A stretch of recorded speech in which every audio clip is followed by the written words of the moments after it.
Hey everyone, this is Rima's Culinary Adventures and we are making lime and coriander chicken thighs.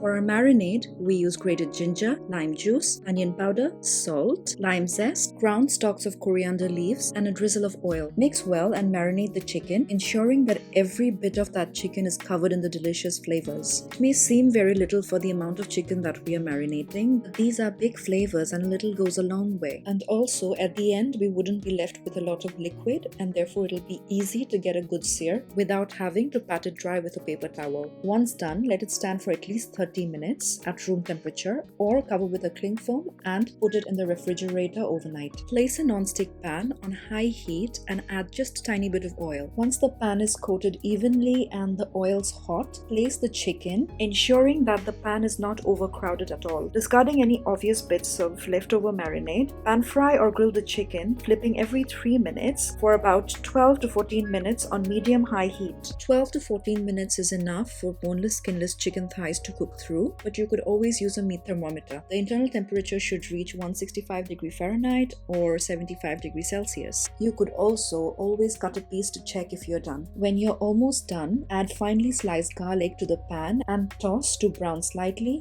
Add in sliced spring onions and do the same. We only need a minute or so because we want our garlic and spring onions to quickly hit the oil and release the flavors. Toss in as much or as little coriander leaves as you want and we are ready to serve along with some salad or fries. These pan-grilled chicken thighs also pair wonderfully with my lime and coriander rice and beans. Give it a go for a weeknight meal and let me know your thoughts in the comment section below. Please like, subscribe and comment if you like this recipe. Thanks for watching and have a happy day.